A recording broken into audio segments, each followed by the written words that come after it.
Bonjour à tous, bienvenue sur My Travel Project. Je vous retrouve aujourd'hui avec une nouvelle vidéo de la série Vivre à. Donc j'ai déjà fait 2 épisodes de cette série. La première vidéo c'était Vivre à Curitiba, donc au Brésil, où j'ai vécu pendant 1 an.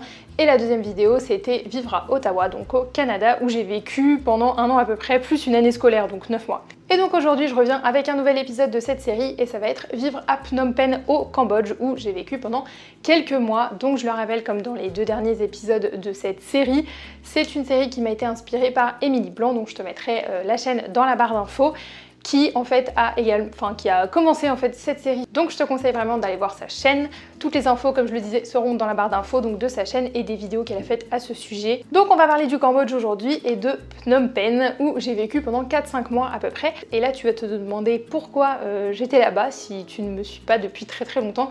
En fait j'ai fait mon stage de fin d'études au Cambodge et donc j'ai habité dans la capitale, à Phnom Penh, pendant quelques mois. En faisant un peu mes recherches sur YouTube, je me suis rendu compte qu'il y avait quand même déjà pas mal de vidéos en français sur le fait de vivre au Cambodge, mais je dois avouer que je n'ai pas vu d'autres vidéos sur le fait d'avoir fait son stage là-bas. Je pense pas que je sois la seule, loin de là, mais bref.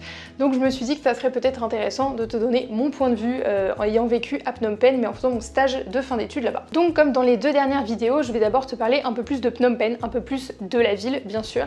Et il faut savoir déjà que Phnom Penh c'est la plus petite capitale d'Asie. Donc en effet par rapport à d'autres métropoles et d'autres grandes villes d'Asie, Phnom Penh c'est assez petit parce qu'il n'y a que 2 millions d'habitants. Mais à côté de ça, c'est une ville qui se développe de manière incommensurable. La première fois que j'y suis allée, c'était en 2014 et quand j'y suis retournée pour y habiter cette fois-ci en 2016, j'ai déjà trouvé qu'il y avait beaucoup plus de buildings qui avaient été construits. J'avais aussi trouvé que la ville était beaucoup plus animée, que tout semblait bouger plus vite en fait, et pourtant il y avait que 2 ans d'écart entre mon premier voyage là-bas et quand j'ai habité là-bas. Donc certes, c'est la plus petite capitale d'Asie, mais moi j'ai quand même trouvé qu'il y avait beaucoup de choses à faire dans cette ville et dans ses alentours. Et donc pour resituer le contexte avant de continuer cette vidéo, j'ai donc habité 4-5 mois comme je disais juste avant. C'était pour mon stage de fin d'études, donc pour la fin de mon master, et je travaillais dans une ONG qui était en banlieue de Phnom Penh. Maintenant je vais te parler un peu de mon adaptation à Phnom Penh, mais aussi à la vie, à la culture cambodgienne, parce que je pense qu'entre voyager et vivre, comme d'habitude, il y a toujours un monde, et d'autant plus quand tu pars habiter dans une culture asiatique. Je trouve que les différences culturelles sont beaucoup plus marquées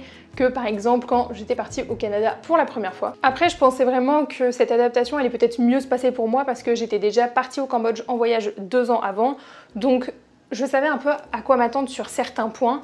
Et c'est là que je me suis vraiment rendu compte, même si c'est quelque chose que je savais déjà parce que je venais d'habiter pendant 2 ans au Canada, que entre vivre à l'étranger et voyager, il y a un monde, et en fait j'ai vécu un vrai choc culturel quand j'ai habité au Cambodge, et ce choc culturel je l'avais pas du tout vécu en fait la première fois que j'y étais allée, et c'est là que ça m'a fait me rendre compte que vivre au Cambodge ça a été une expérience tellement différente que les voyages en fait que j'avais pu faire en Asie avant. Il faut savoir aussi que j'étais quand même dans un contexte particulier. Certes j'étais venue pour faire mon stage, mais je suis loin d'être la première et loin d'être la dernière à être partie faire mon stage au Cambodge, mais aussi j'ai habité dans une famille cambodgienne. C'est quelque chose dont j'ai déjà parlé dans plusieurs vidéos, mais donc je vivais dans une famille d'accueil cambodgienne, c'est-à-dire que dans l'ONG dans laquelle je travaillais, il y avait des employés français et des employés cambodgiens. Un des employés cambodgiens, qui était le logisticien de l'ONG, avait en fait un appartement, enfin une maison plutôt, qui était prêtée par l'ONG pour lui et sa famille, mais comme il y avait des chambres vacantes, en échange, eh bien, sa famille et lui devaient accueillir des stagiaires. Bien sûr, moyennant finance, je payais ma chambre, comme un loyer quoi. Donc voilà, c'est comme ça que j'ai habité avec une famille cambodgienne pendant 4-5 mois. Donc je vivais dans une famille cambodgienne, je travaillais dans une ONG qui était située dans un bidonville, donc techniquement je travaillais dans un bidonville. Je ne savais pas du tout conduire un scooter avant d'arriver au Cambodge et j'ai délibérément décidé d'apprendre à conduire un scooter en plein trafic cambodgien. Et pour finir tout ça, je ne parlais absolument pas un seul mot de khmer en arrivant au Cambodge. Voilà pour le contexte un peu dans lequel je suis arrivée. Alors il faut savoir que même si ça fait beaucoup d'aspects différents à prendre en compte quand tu pars habiter dans un autre pays, et j'ai adoré ce choc culturel. Alors je sais que c'est hyper bizarre, mais je pense pas qu'un choc culturel ça doit toujours être négatif. Au contraire, tu peux très bien te sentir complètement dépaysé et totalement hors de ta zone de confort sans pour autant mal le vivre. Et moi ça a été un peu le cas. Alors bien sûr, il y a des moments, j'ai eu des moments des coups de mou quoi. Je pense que je reste humaine, mais de manière générale, j'ai bien vécu ce choc culturel qui a été hyper positif pour moi. J'ai adoré me retrouver hors de ma zone de confort. J'ai adoré vivre avec cette famille cambodgienne et même les moments où on galérait à se comprendre, j'en garde des super bons souvenirs finalement. Alors certes je ne parlais pas khmer, mais je vais quand même faire une petite précision. La famille dans laquelle j'habitais avait 3 enfants, ils les ont toujours d'ailleurs, et les 3 enfants parlent français et anglais parce qu'ils apprennent le français et l'anglais à l'école. Donc en fait, les enfants faisaient beaucoup la traduction pour leurs parents qui eux ne parlaient ni anglais ni français. Et j'ai aussi voulu, parce que je trouvais que c'était quand même une marque de respect, j'ai voulu apprendre en fait le khmer. Alors pas l'apprendre pour le parler couramment, parce que dans tous les cas je pense qu'en 4-5 mois c'était foncièrement pas possible quand il faut apprendre tout un alphabet depuis le début et tout ça, vu que le khmer n'utilise pas du tout l'alphabet latin. Mais je voulais quand même apprendre quelques mots et quelques phrases pour pouvoir un minimum communiquer, que ça soit pour moi quand j'allais me balader, quand je partais en week-end ou quoi que ce soit, mais aussi pour avoir un temps soit un peu d'interaction avec mes parents d'accueil, entre gros guillemets, avec lesquels je n'avais pas de langue en commun. C'était quand même une forme de respect, ils m'accueillaient chez eux pendant 4-5 mois. La moindre des choses, c'était d'essayer d'apprendre un minimum leur langue et de pouvoir au moins leur dire quelques mots dans leur langue pour faciliter un peu la communication. Aussi, quand je suis venue au Cambodge pour y habiter cette fois-ci, je connaissais quand même déjà les lieux touristiques, j'avais déjà visité Phnom Penh, donc je connaissais quand même les lieux à voir, à visiter, à découvrir dans la capitale, et j'étais aussi allée au temple d'Angkor, mais c'est tout en fait. J'avais vraiment en fait les yeux d'une touriste, et je dis pas du tout touriste de manière négative parce que c'est vrai, je suis venue pour faire du tourisme la première fois, et en fait j'avais vraiment les yeux d'une touriste au Cambodge et pas les yeux, je dirais, d'une personne qui habite au Cambodge. Et je pense que c'est ça en fait qui a fait que mon expérience a vraiment été unique, c'est que j'ai vraiment appris à comprendre et à connaître la culture cambodgienne. Après, je prétends pas du tout être une experte de la culture cambodgienne, loin de là, mais je pense que le fait d'avoir vécu dans une famille cambodgienne et d'avoir pu voir leurs coutumes, leur quotidien, et aussi d'avoir travaillé en fait avec des Cambodgiens au Cambodge tout simplement, et bien ça m'a vraiment permis en fait de mieux comprendre et de mieux connaître la culture cambodgienne, et ça je pense que ça m'a totalement révolutionné mon expérience là-bas et le fait de vivre là-bas. Je pense aussi que ce qui a facilité cette adaptation, c'est que la première semaine où je suis arrivée à Phnom Penh, et bien j'avais pas encore ma chambre qui était disponible dans la maison dans laquelle j'allais habiter avec ma famille d'accueil cambodgienne, je dis comme ça parce que c'est plus facile. Donc en fait la première semaine j'étais en auberge de jeunesse, j'avais pris un lit dans un dortoir, j'ai commencé à rencontrer des gens comme ça, ce qui était cool. En fait j'ai un peu l'impression que cette première semaine au Cambodge, quand je suis arrivée et que j'étais en auberge de jeunesse, ça a été un peu comme mes premiers pas dans le voyage solo, parce que techniquement je venais pas au Cambodge pour y voyager, je venais pour y vivre, mais en même temps ma première semaine j'étais dans un contexte où ça faisait plus voyage que stage à l'étranger. J'habitais littéralement dans une auberge de jeunesse, je dormais dans un dortoir, je rencontrais des gens comme ça.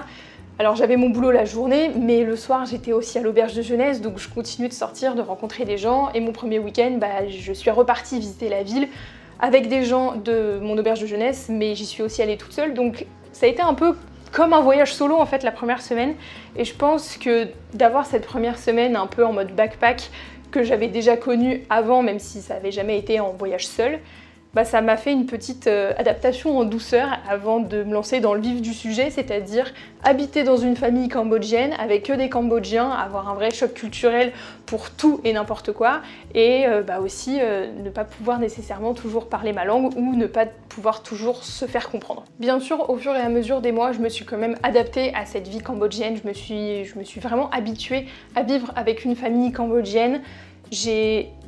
J'ai commencé à prendre les mêmes habitudes qu'eux, forcément, vu que j'habitais avec eux. Et quand je suis repartie au bout de 5 mois, finalement, mon quotidien au Cambodge, dans cette famille d'accueil cambodgienne, me semblait totalement normal, comme quoi je pense qu'on s'habitue à tout, alors que Dieu sait qu'il y avait vraiment des grosses différences culturelles et de vie, en fait. Et c'est plutôt en rentrant en France après cette expérience, en fait, de 5 mois, que j'ai eu un choc culturel inversé, où tout ce qui me semblait normal avant d'arriver au Cambodge me semblait maintenant complètement bizarre, parce que je m'étais habituée à un tout autre mode de vie. Donc je vais pas m'étendre plus sur mon expérience concernant mon stage de fin d'études au Cambodge, parce qu'en fait j'en ai déjà fait une vidéo complète, donc je te mettrai le lien dans l'écran, également le lien dans la barre d'infos si tu veux regarder cette vidéo. Là je vais vraiment en fait me concentrer sur le fait de vivre à Phnom Penh, et c'est pour ça que je vais passer aux points positifs et aux points négatifs que j'ai vu à habiter dans cette ville. Alors un truc que je peux dire déjà, c'est que j'ai quand même listé des points positifs et des points négatifs, mais je n'ai vécu dans cette ville que 5 mois, donc je pense que c'est quand même à prendre en compte.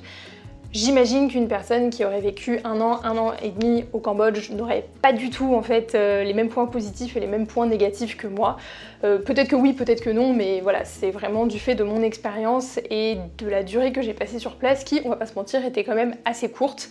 Ça m'a permis quand même de voir ce que moi j'aimais dans cette île et ce que j'aimais pas, mais je pense pas que mes points positifs et mes points négatifs soient les mêmes pour tout le monde. Pour commencer avec les points positifs, j'ai déjà trouvé que Phnom Penh c'était une ville qui était quand même super animée, qu'il y avait une grosse communauté d'étrangers et que donc c'était facile de rencontrer du monde. Je vais pas mentir sur le fait que pendant mon stage au Cambodge, je me suis fait beaucoup plus d'amis étrangers, donc c'est-à-dire des non-cambodgiens, que d'amis cambodgiens. Je pense qu'il y a quand même une grosse différence culturelle et que ça du coup facilite pas vraiment le fait de se faire des amis cambodgiens. Je dis pas que c'est pas possible, je suis persuadée que ça l'est. Je pense que peut-être le fait que je n'ai passé que 4-5 mois sur place a pas dû aider non plus. Mais voilà, je me suis fait des amis qui étaient étrangers, c'est-à-dire qui n'étaient pas cambodgiens, tout simplement. Et donc, comme il y a quand même une grosse communauté d'étrangers, j'ai trouvé que ça avait été très facile de rencontrer du monde.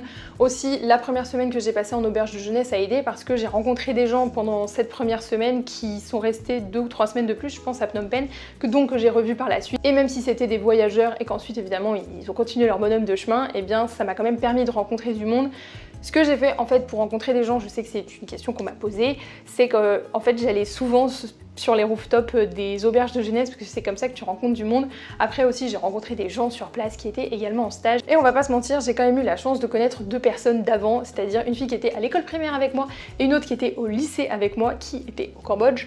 En même temps que moi, et donc il y en a une qui était volontaire dans une autre ONG et l'autre qui faisait son master à l'université de Phnom Penh en échange avec son université en France. Donc forcément ça m'a permis de rencontrer du monde parce que j'ai rencontré des volontaires d'autres ONG, j'ai rencontré d'autres personnes qui faisaient leurs études ici et de fil en aiguille tu rencontres du monde qui connaît du monde, qui rencontre du monde, donc c'est comme ça que ça s'est passé. Comme je disais, je pense aussi que le fait que Phnom Penh soit une ville quand même assez animée, il y a beaucoup d'ambiance de rue, ça a pas mal aidé, il y a beaucoup de bars et de restaurants parce que ça reste quand même une ville qui est assez touristique et donc ça a fait que j'ai trouvé ça vraiment facile de trouver des choses à faire, des visites, des expos, que ça soit à Phnom Penh ou même à l'extérieur de Phnom Penh, c'est quand même super facile de louer un scooter, une moto ou même juste de prendre un tuk-tuk et de pouvoir aller se balader le week-end aux alentours de Phnom Penh.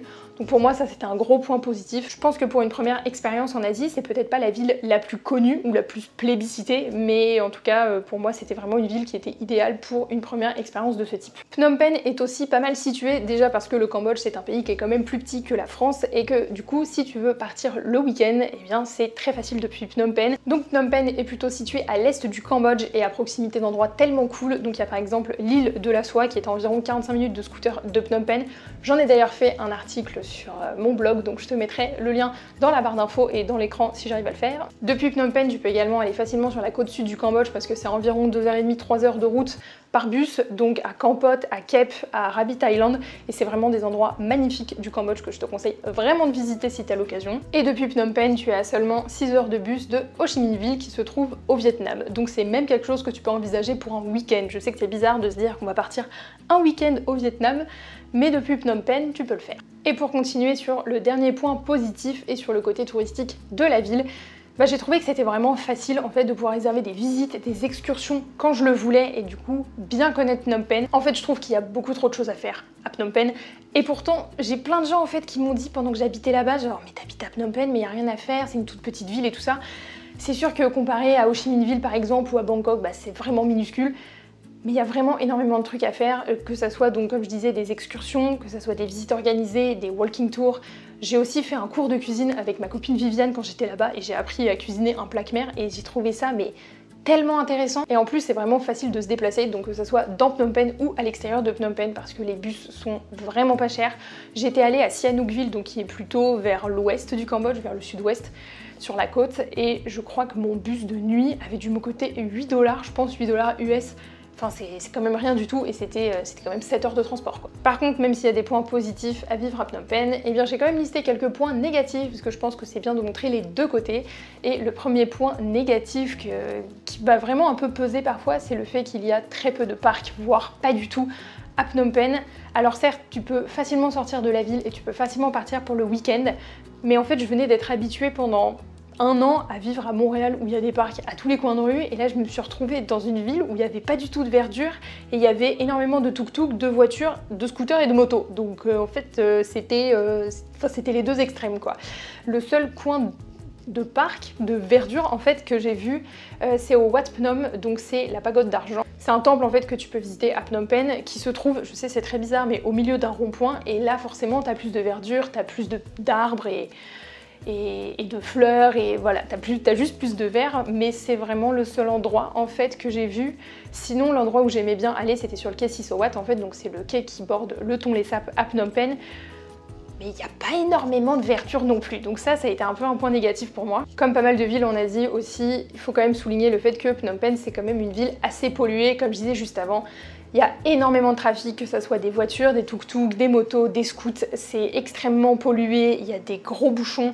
Moi parfois quand je voulais aller dans la ville, donc je prenais mon scooter et je pouvais me retrouver pendant 6-7 minutes bloquée à un feu rouge avec des tuk-tuk devant moi, des scouts tout autour de moi et les pots d'échappement dans la gueule et tout ça.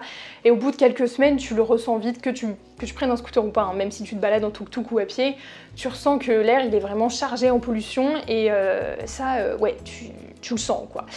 Pendant 5 mois, au bout d'un moment, honnêtement c'est un peu bizarre à dire, mais je m'étais habituée, mais tu ressens vraiment la différence avec d'autres villes en fait que tu peux connaître tout simplement, qui sont pas nécessairement en Asie. Et enfin, le dernier point négatif, même si je pense que c'est quelque chose auquel on peut s'attendre, que ça soit quand tu pars vivre en Asie ou juste quand tu pars voyager en Asie, mais à Phnom Penh, au bout d'un moment, t'es vraiment la vache à lait. Honnêtement, c'est quelque chose à laquelle je m'attendais. J'étais déjà venue en Asie, je savais que en tant qu'occidentale, j'aime pas ce terme, mais voilà, en tant que non asiatique en gros, je savais que j'allais être prise pour la cible / la vache à lait, parce que on est des touristes, on est des étrangers, que nécessairement on considère qu'on a plus d'argent, et on va pas se mentir, mais c'est quand même le cas la plupart du temps.